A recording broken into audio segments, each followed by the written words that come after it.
Lovely, people are coming in. Thank you so much. So I know you're there. We've got a terrific turnout, as we've had for the last two sessions. If anyone's new today, that would be really helpful to know, because my first few slides are just reiterating a few of the key points. We've got people as ever from Bahrain. It seems to be the evening in most places. Remember, in the UK here, it's late afternoon. It's 4:30. Qatar, lovely. Morocco, welcome. India.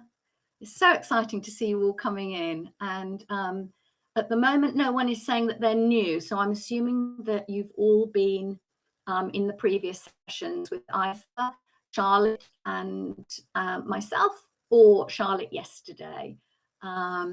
Albania, welcome. Gosh, fantastic.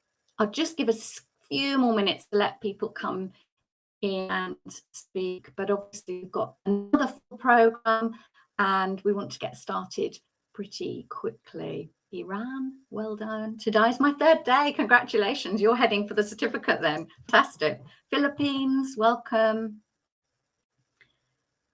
Amazing array of countries. Very exciting. So without further ado, I'm going to get on. So I think by now you know that my name is Gill Budgell and I'm one of the two presenters on this week-long course. You've been a fantastic audience so far. Charlotte told me she'd had a great session yesterday. And today we are looking at phonics leadership and also thinking about engaging parents, which is obviously a key part of leadership in any case. Here we are, you know, because I think I'm not really seeing anybody that's saying I'm new. So here we are on our third session on the 22nd of the 2nd, 2022. We've got this strange day today, 22/2/22. So I don't know what that means, whether that's auspicious, but there we are. We've got that very special day. And just as a quick reminder that Charlotte and I are not the authors of this program. Yeah, it's a special date, people are saying. We're not the authors, we're the presenters, and we are representing this esteemed team from Australia. Kristin Anthean, sorry, the lead author. And also remember, I told you that we have these series advisors who are practicing speech pathologists. And can anyone remember why that was particularly important? I'm sure you do remember that by now. Why is it important that we had those speech pathologists on board in our author team? What's important about synthetic phonics and speech? Can anyone put that in the box?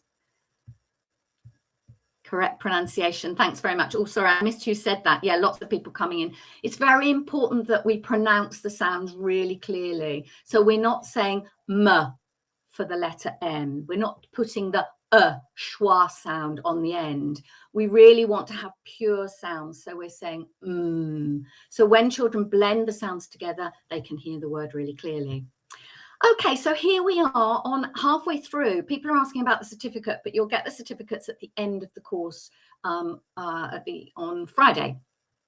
So I thought it would be quite useful for you to just be thinking about, reflecting on where we've got to so far as we're on our third midpoint. So I would like you to think, and we'll come back to this at the end of the session, one phonics skill or aspect of SSP knowledge that you feel really confident about. What do you feel you've either learned from the course or that even before the course you feel really confident about? And then one phonics skill or piece of knowledge that you want to improve as an individual. And again, maybe that's something that you thought about earlier. That's why you're here on the course. Or maybe it's something that you've discovered through the program, this course, that you realize you need a little bit more practice on. And then finally, one phonics skill or piece of knowledge that you need to enhance as a school or a team. And of course, that links with today's theme because we're talking about leadership. And knowing what our skills are as a team really helps with our progress within the school, the quality of our teaching and learning in the school. So we'll come back to those at the end, but just if you can think about those. And today, this is what we're going to crack through. So you can see a fair few things that we've already touched on before, but hopefully, even though there's repetition, that's deliberate, just like when we're teaching with the children. It's really important that we teach and we practice and we apply and we review. And so we're overlearning. And so lots of these things you will have heard before, but I hope each time you hear a little bit of something new, or it embeds your learning so you feel more confident. I've given you a little bit of time to have a look at those. Thank you. Somebody's saying great topics, and I'm really happy that you're ready to go. Okay, so our first topic is action planning. So how do we start to think as a school, as leadership in our school, how do we get started? What sort of key questions do we have? So I've put some here for us to think about, and I've got my notes here to keep you going as well. Thinking about your own schools, do you have any sort of barriers? And might these be staffing or physical environment, timetabling? I mean, budget is often a problem in our schools. Wherever we are in the world, we've never quite got enough money to buy the resources or the equipment that we need to help with children. Somebody, Noma, has put support staff. Yeah, that can be an interesting one. And that relates to budget, because sometimes we can't get hold of them. And sometimes we just don't have the budget to employ them. Radia is saying staff are often untrained in teaching, so introducing these concepts are difficult. Yeah, so training, getting the right professional development in school. These are great ideas. Thank you very much. Gaps in knowledge. Excellent. Colleagues may have a different perspective on the essential role of phonics. I think that links to what you're saying. How can we ensure that we're all on board with SSP, systematic synthetic phonics, so that we know that as the children move through the school, there's real consistency in our teaching? How will you identify teacher gaps in knowledge and skills? That's an interesting one. We almost need to do a sort of audit. What are we good at? Think about my reflection questions at the beginning. What are we good at? What are we confident about? And where are the gaps? And how do we fill those gaps?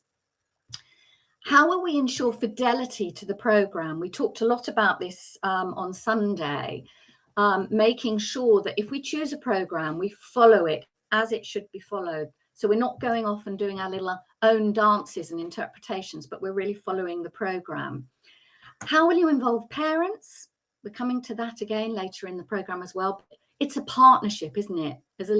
As leaders, as practitioners, we really, really want to keep our parents talking with us and working with their children at home. It's a real collaboration.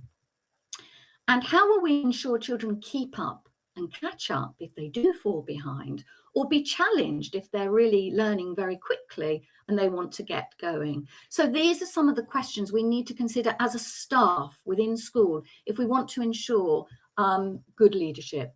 And we can adopt something like this, a sort of very simple action planning chart where you list the tasks. You've been coming up with them beautifully in the chat box, but you could list the key tasks for you as a school, and then talk about the staff who are responsible, what sort of resources you require, what your end date is, how quickly do you need to achieve these tasks, and how will you know when you've achieved them, listing your success criteria.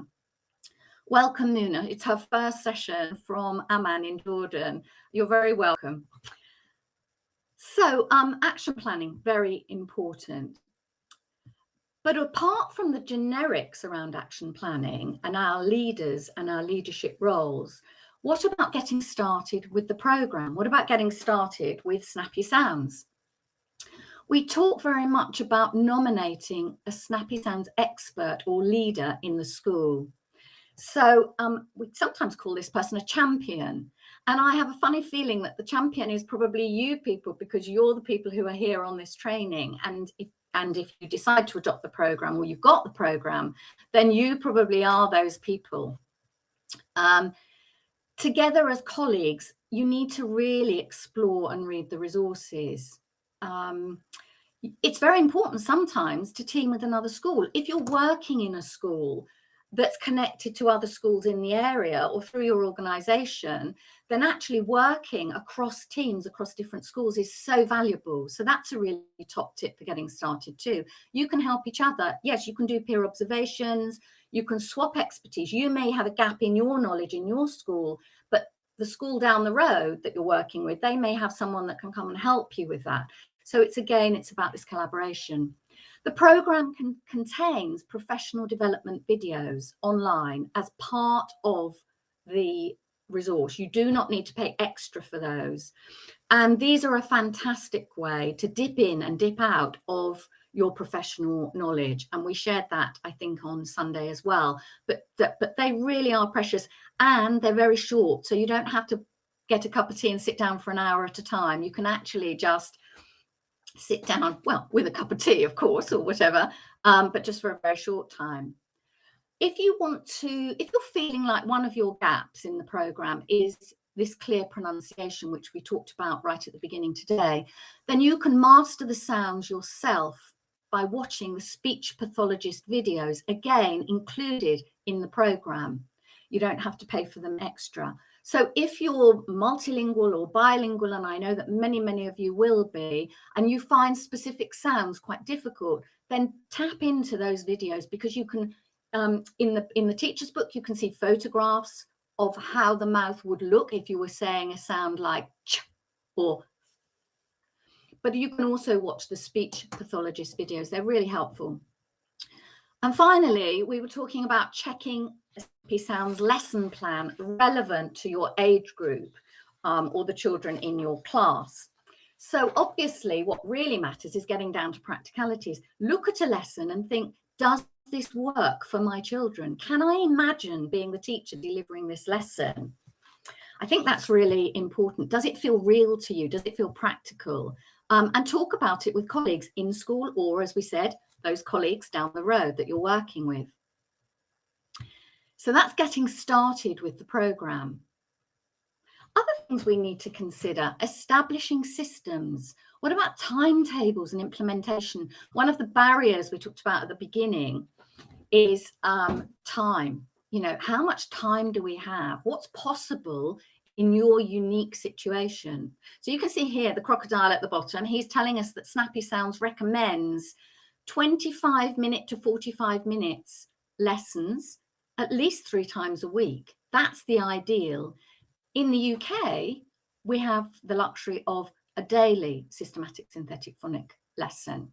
Now, only you will know what's possible in your school, and we're confident that the materials are flexible enough to be adapted to these kind of requirements. Lots of you are saying, yep, 5 days a week, fantastic. Some people are saying 45 minutes, that's great. I mean, really 20 minutes would be cutting it very tight. And we know that whilst we want to go quite quickly, children really need time to consolidate their learning. So we don't want to be going too quickly. 45 minutes daily, Mana, is fantastic.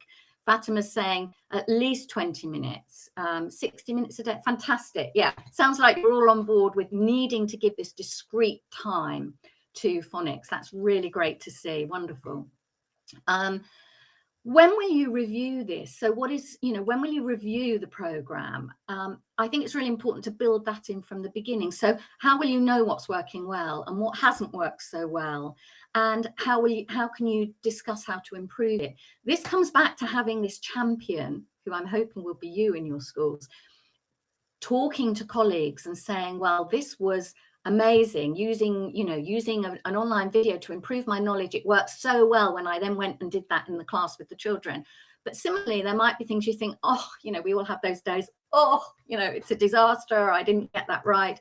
And I think being able to share those things is really, really valuable for us all. But I know from your comments, it sounds like you are very good already at working with colleagues.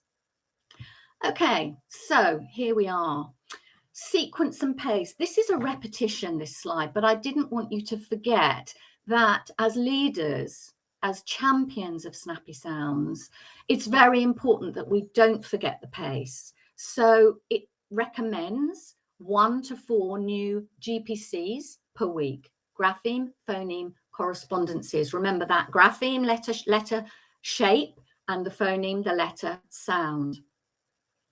I'm trying to keep an eye on the chat box, but remember there will be time for questions at the end as well, because I've sort of got one eye there and one eye on my chat as well. So we do go at quite a pace, but again, you will decide how quickly you can go depending on your learners and the amount of time that you've got in your curriculum. We do introduce the early blending of adjacent consonants. Who can give me a word in the chat box that's a CCVC word? Can you do that? Can you just give me, so I know that you're on board? Yeah, fantastic. We've got lots of examples. Stomp is a lovely one. That's a CCVCC word. And we've got clam or frog as a CCVC word. Lovely. I can see you're all experts already. It's fantastic. And I know some of you are already using other programs, so that's why, yeah, fantastic. We also teach alternative pronunciations quite incidentally. So if it's a word like this word, R-O-W, you know that in English we can call this a row, as in when you're having an argument, or you can call it row, as in when you're rowing the boat. And this is one of the key principles of the alphabetic code in English, that we have same letters, different pronunciations that are possible. So we do teach those. We also teach that sometimes it's important to keep phonemes apart. So for some children, hearing k and g are quite similar, and so we try to keep those apart, particularly with multilingual and bilingual children. They might actually find those quite difficult to differentiate. That comes back to the pure sounds and the practicing, not only listening, but the speaking as well.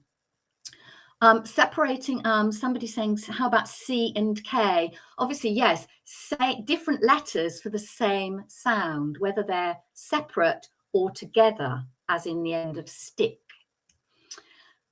There's also the point about some graphemes looking quite similar, and letter formation and teaching letter formation is very important as well in a program. So perhaps the letter V and the letter W at first glance might look quite similar, because they are, to be fair. A W is like two V's. So actually we also bear that in mind in our scope and sequence. We keep those letters apart to really help children to distinguish between them. And continuing with the sequence and the pace, there's another slide here just reminding you of some of the things we've previously talked about. Remember, in our scope and sequence, we have 8 levels of work. And you'll be thinking, how does this fit with your situation? Are you a school that has 3 terms in your school year, or are you in a country where you have 4 terms? It doesn't matter. We've got 8 levels, which in a moment I'll show you. I've chosen to show you today, specifically for Egypt, how those might fit over 3 terms. But don't worry, you'll need to, yes, some people are coming in and saying 3 terms, but I know that some places in the world do 4. Adjust the pace to fit with your school terms. Assess children's phonemic awareness and begin in term 1 as appropriate. Obviously, when children first come in, we need to understand where they are. What are they bringing into school? Have they been working at home? Have they been in another nursery? We always need to do this kind of baseline of what this group of children bring to us, so that we can diagnose, yes, Debbie, diagnose their skills and sort of continue their development. But we also need to assess children's progress to ensure mastery before we move on. We don't want to hit this pace, but as I said on Sunday, just carry on regardless of whether the children have understood or not. So we're constantly reviewing and assessing the children's progress. And this final point, we do want to start using the decodable readers at the end of week 1. We want to get them really engaged with the books because they're really fun. And I think more and more we want to, I'll talk about them again today. We talk about them every day because we love them. And I think the children love them as well. So let's have a look. I'm not expecting you to read this slide, but what I've done is I've put it up there to show you how 3 levels can work for you in foundation or kindergarten. And in the teacher's book, in the print teacher's book, you get this chart here.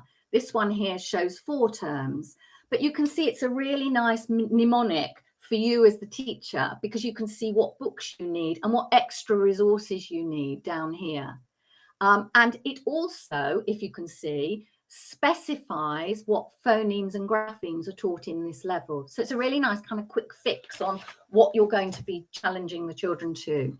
The next one shows you very clearly again the next 3 levels, 4, 5 and 6, and how they would work for teaching in year 1 or grade 1. And again, that same principle that you can see the books, you can see what's taught in that level as an overview, like a bird's eye view. And you can also see in this right hand column all the other resources. So tomorrow, when Charlotte and I are showing you how you pull all these lovely resources together, this is a great place to start, because you can immediately gather them around you. In fact, I'm sat here with quite a few bits gathered around me now. But remember, I said we have 8 levels in Snappy Sounds. So here we are. Here are levels 7 and 8. So if you're working in a 3-term year, I suggest that the best way to proceed is that you use 7 and 8 to challenge those quicker learners, or to take your phonics learning into year 2 or grade 2. Now, that's really quite a good idea for multilingual or bilingual learners, because there's a lot to take on board. And so here in the UK, we also are in constant debate about how far you can take phonics. And I've just seen somebody saying I'm a librarian in Key Stage 2. So it's fantastic to have a librarian here. We're always welcoming practitioners of all kinds. But you can see how these materials would actually, you can use them as high up as you need to use them. The important thing is to take the children through the sequence. So don't be put off by that at all, but do use these charts in the teacher's book to help you to know what to draw together. Lovely. Let's keep going. I think I'm doing okay on time, and I'm managing to keep an eye on these questions too. Now, a key part of Snappy Phonics is our explicit instruction. So I think, I know from your questions already and your comments that you are teachers who understand and know and probably are already using explicit instruction. That's our job as teachers. We explicitly instruct, and then we allow the children to go off and practice and apply and practice and apply and practice and apply until they've got it. So there are some key things about our different classrooms around the world that we'll need to think about. So in your explicit instruction, are you going to be using your interactive whiteboard, or are you going to be sitting with the children on a mat in front of you, or a little carpet, so that you can have face-to-face contact with them and use your face and they can see your mouth? If you are having the children sitting on a mat, yeah, Manal says on a mat, can all the children see easily? Are there some children you need to bring forward and others that you know need to sit with perhaps an assistant, a teaching assistant, if you're lucky to have one?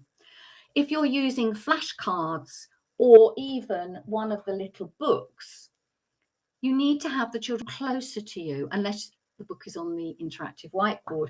But even if it's the interactive whiteboard, you can have the children sitting in front of you. Now, these aren't specific to Snappy Sounds, these comments, and they're not specific to SSP programs, to be honest. This is general, isn't it? These are the kind of skills that we have as teachers that we do automatically. We don't really even think about it. But I do think sometimes with SSP, it's good to reconsider these with your colleagues. So again, are you doing it the same way? If you're using those little mini whiteboards, have the children got the right pens? Are they fidgeting? Can they sit still, or are they getting on each other's nerves as they're kind of fidgeting on the mat?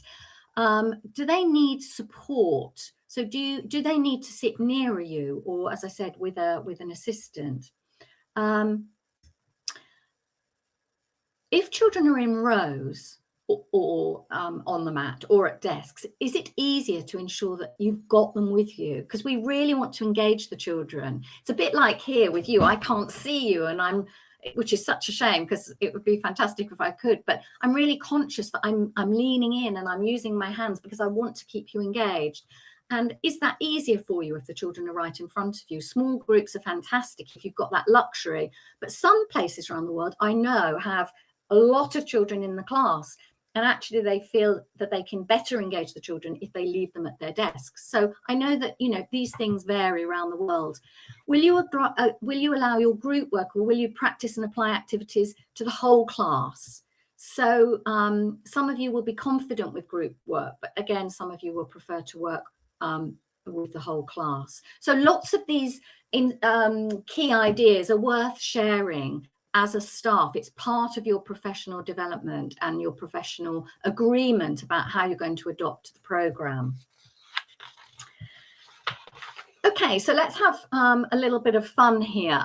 One of the other things I talked about briefly on Sunday, but I wanted to come back to, was this idea of consistency. And again, it's not really specific to SSP. It's something, again, that we do as practitioners. This is a lovely idea. While I hope I'm pronouncing names correctly, Wala has just said, make a big circle and the teacher is in the middle. So that's quite a nice way to keep the children engaged, and perhaps you're twirling round, so you're keeping eye contact, because you would at some point have your back to some of those children. So it'd be really interesting to know how that works. So moving on, this consistency of teaching techniques. I really like this, that this has been included in the programme. We have all sorts of tricks, don't we, about techniques for gaining children's attention. And sometimes we say things like, and the children respond, for example. And there are some notes in the teacher's guide, in the printed teacher's guides, to help you with some of those ideas. I think we never stop exchanging those kind of ideas because we need to get the children on board. So here's a couple that we use in Snappy Sounds. 1, 2, 3. Eyes on me means you want the children to look at you. 1, 2, eyes on you. You want the children to respond. So there are hundreds, I know, and we could probably write a book between us around the world about this, but there are some really fun ones to do. And these are the ones that we tend to call on in Snappy Sounds. Now, here's a little test. We use these techniques, and our author team, Christine and her team, identified these 8 techniques, some of which you will know.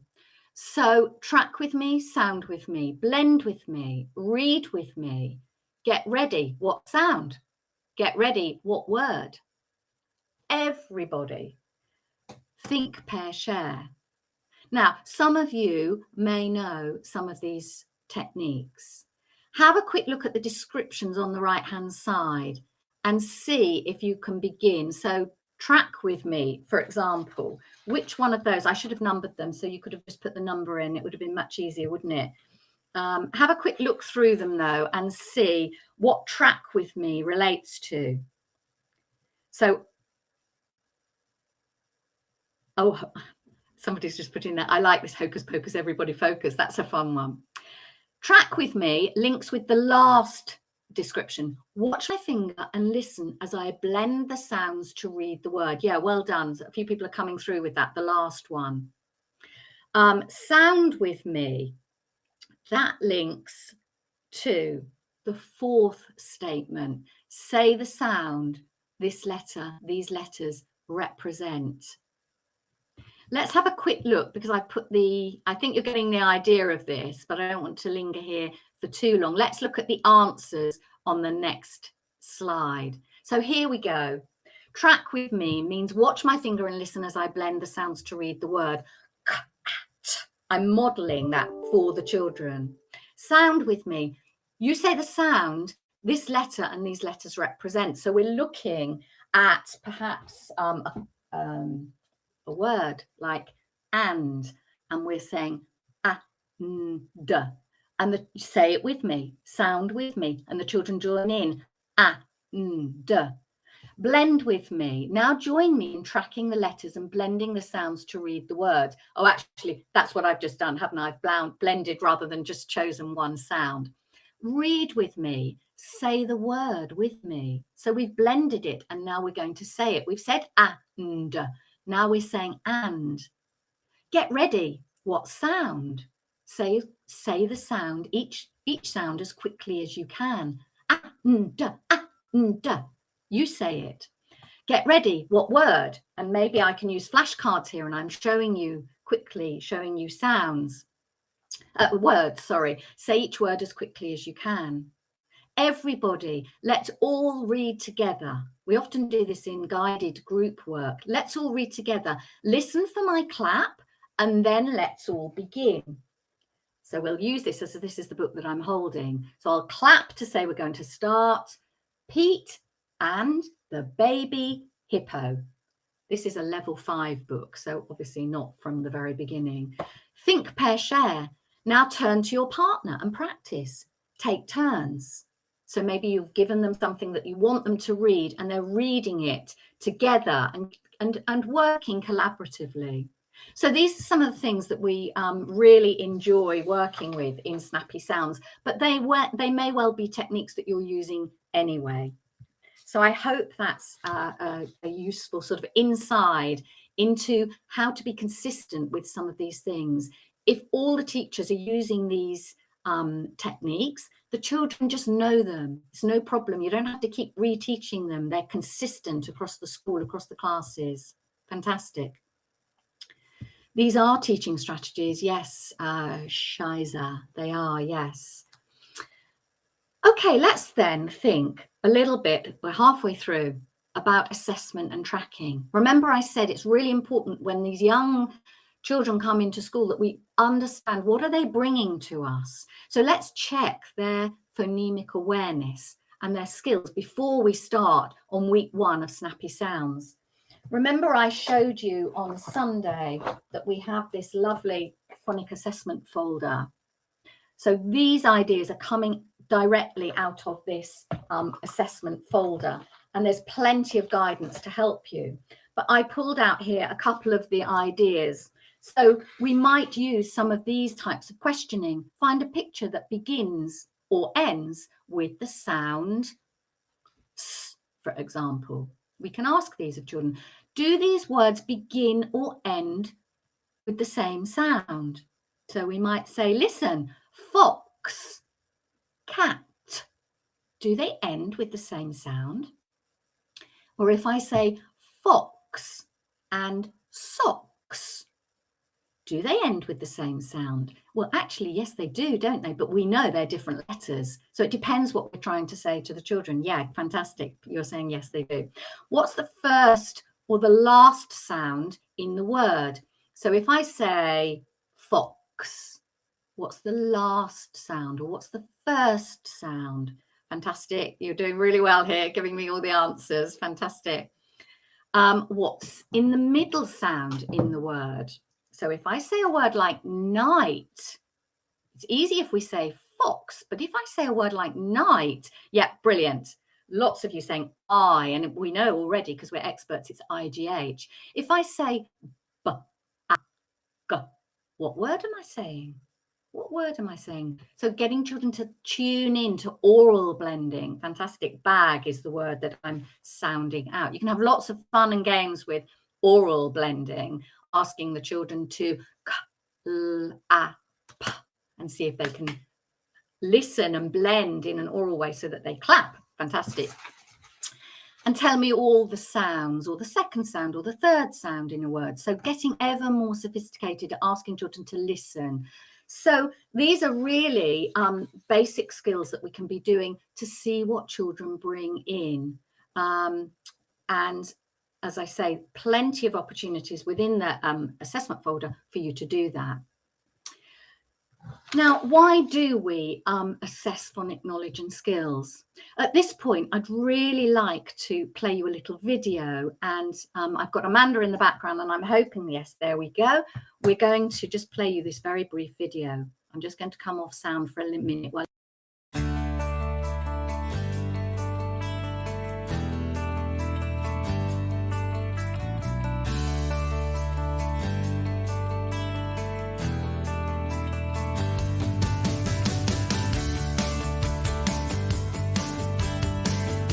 we're going to find out now about the sounds that you know. So I'm going to get you to go across and read the sounds across the page for me, okay? Then we're going to read these real words, and then we're going to read these funny nonsense words.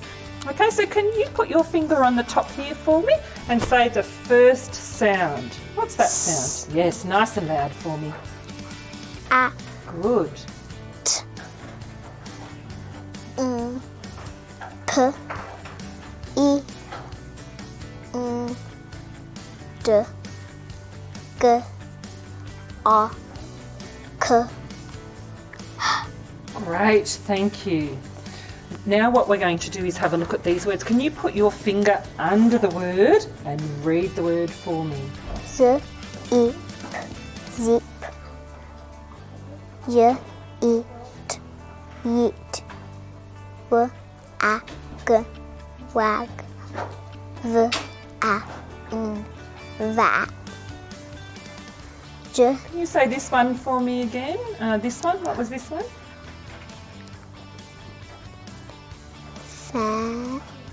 Fan. Beautiful. Yep. Next one. J. A. Jam. R. I.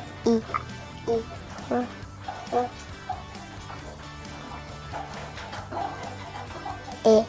D. Red. Lovely. Okay, now we're going to have a look at down these funny nonsense Okay, words. let's stop there. We can Thank still you, say them out and we can still read them even though they're... Okay, just while we're flipping back to the presentation, I think some of you had problems with the video, whereas I can see some of you were able to keep up, but I just thought I'd stop there because I've got a couple of other videos I'd like to share with you later on. I think it just gives you a good idea. You can hear maybe the Australian accent. That video is from Australia, so it was very very sweet, very smart little girl doing really well with her phonics.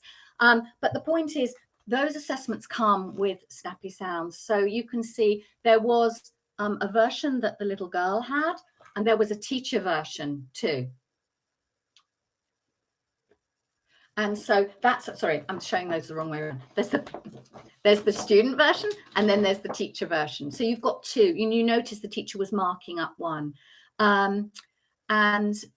These are all included in the Snappy Sounds program. So this is just an example of how of what you get within the program. We talk about mastery before you move on, and we call that 85%. And the assessment materials in this phonics assessment folder will help you to understand what 85% looks like. But we really want to ensure that we're not rushing on and children haven't mastered it. Let's go to our next slide. These are the aims of Snappy Sounds Assessment Phonics. And again, we did show this slide on Sunday, so I don't want to spend a lot of time on it. But I know that you're all on board. I can tell from the comments you're making that you'd like to receive the phonic assessments and you're really interested. I think somebody pointed out it's a little bit like the letters and sounds assessment. There are only so many ways that you can do this, but it's important that we're doing it consistently. And that's what Snappy Sounds Assessment aims to do. And it does assess grapheme phoneme correspondences. It does assess your decodable words in context. It does check on fluency. It does check on stamina to get through it. And it does also check on high frequency words and nonsense words as well. We do the assessment at the end of each level. Here's some slides. Because I've shown you the video, I think this is probably less important, but you can see for every level there's an assessment. And you are checking the phonemes, you are reading the decodable words, and here you're checking on non-words. If Charlotte didn't mention those yesterday, then we'll certainly be mentioning those a bit more tomorrow and why they're important. So when and how, somebody's saying at the end of every level, ideally, you have materials to use at the end of every level. There is also an assessment B. So there's an assessment A at every level, and then there's an assessment B. So if you're not sure if a child is really understanding and you want to go back and do a double check, you've got a different test that you can use here as well. That's really useful, perhaps with those to make sure they're keeping up or to help them catch up. End of level, Fatima. It's always at the end of the level. Let's carry on.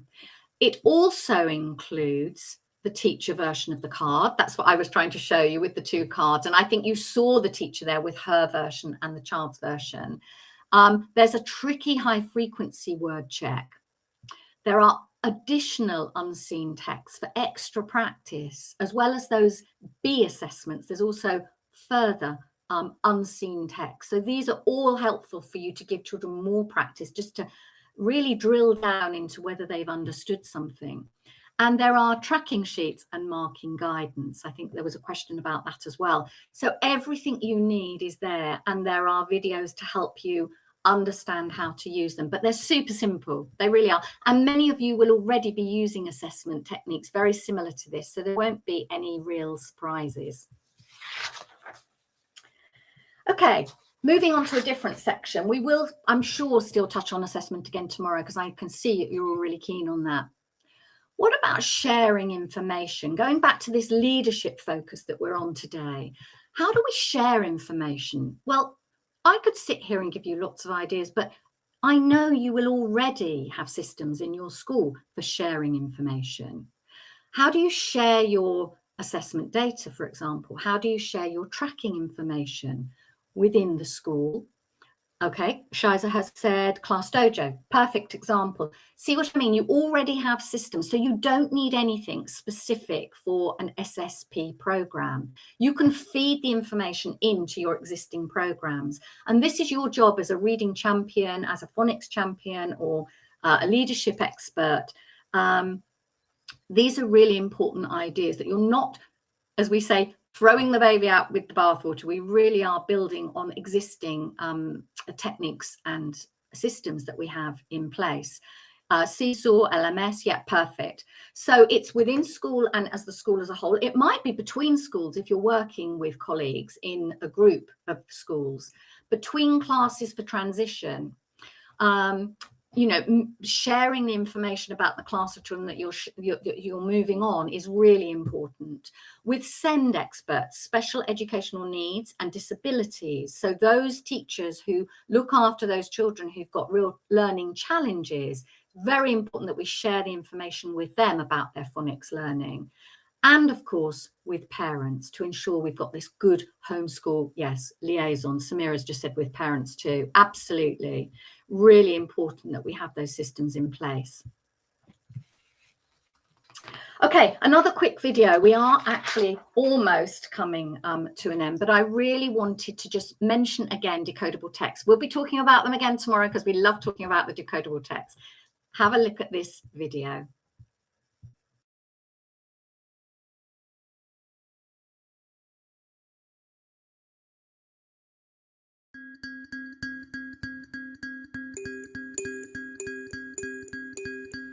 How can decodable readers be used effectively? Well, it's important to choose a decodable reader to match a student's decoding skills. Students should have the skills and the knowledge to read every word in the book you give them. An easy way to do this is to follow a teaching sequence in a program that has decodable readers in it, like Snappy Sounds. When students show signs of struggle, provide them with consistent feedback. Ask them to sound out the letters and blend them to read the word. Give them thinking time before helping them. If they continue to struggle, stay consistent in your feedback. You can do this by sounding out and blending to read the word together. Avoid asking children to guess the word by looking at the picture, or asking what the word starts with, or memorising shapes of the words. And also avoid asking, what could it be? What makes sense here? When reading a decodable reader like Snappy Sounds, students should be able to use their phonic knowledge to sound out and blend any tricky words. Take time to discuss the book, including the meaning of unfamiliar vocabulary. The notes provided inside Snappy Sounds decodable readers can help you with this and to check student comprehension. praise students for their attempts and successes. Once they have just a few letters and sounds mastered, they will be able to read a whole book, and that is a huge achievement worth celebrating each week.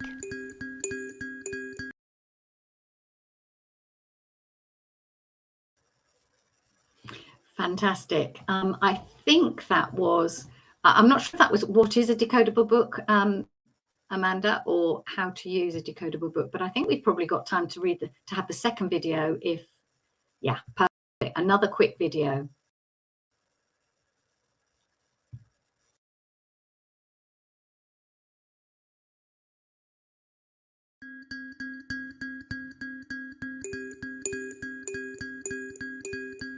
What is a high quality decodable reader? It's comprised of a number of elements. It will follow the gradual and systematic introduction of the letters and the sounds that they make, while providing lots of practice of the new letters and the sounds they introduce. It does not introduce words that cannot be decoded, with the exception of a very small number of high frequency words which aid in sentence construction. For example, although the phoneme will be introduced a little bit later in an explicit phonics program, the word the is introduced early because it is so common. It does not have images that encourage children to guess the words. It is not repetitive or highly predictable, so children are not encouraged to guess from predictable sentence syntax. It has appropriate vocabulary. It has meaning, a good narrative or a truly informative text to engage readers. It has a clear design that prioritises the text. And the Snappy Sounds series certainly meets all of these markers.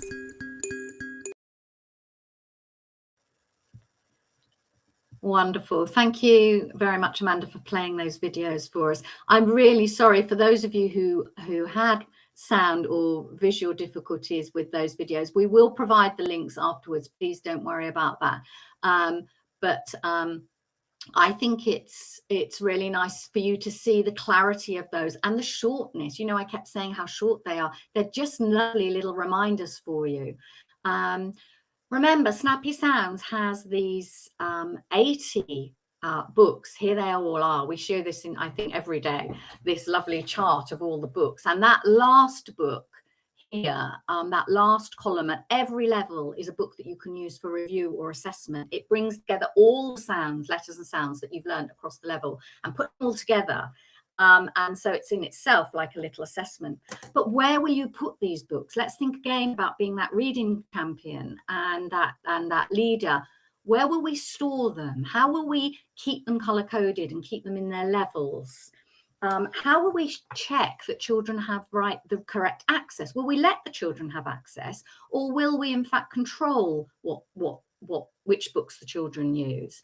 These are some of the things we need to consider as leaders of reading within our school. And finally, we'll talk certainly about more books again tomorrow, so please don't worry, we'll keep coming back to those and we'll show you inside some of those books. Can't wait for that, actually. Maybe even read you some stories tomorrow. Okay, so just coming to the end now of our session, because I want to leave time for some questions as well. Working with parents.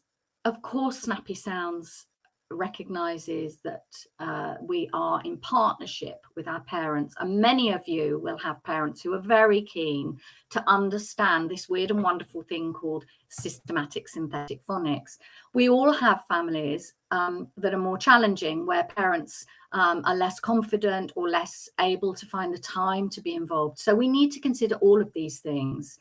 But let's consider these here in front of us. Again, what systems do you already have in place to engage parents? Again, we don't need to start from scratch. You'll already be doing amazing work with your parents and sending homework perhaps, or little activities, having parents into school. Yes, you can share the videos with the parents, Fatima's suggesting, to get them on board, to help them to understand.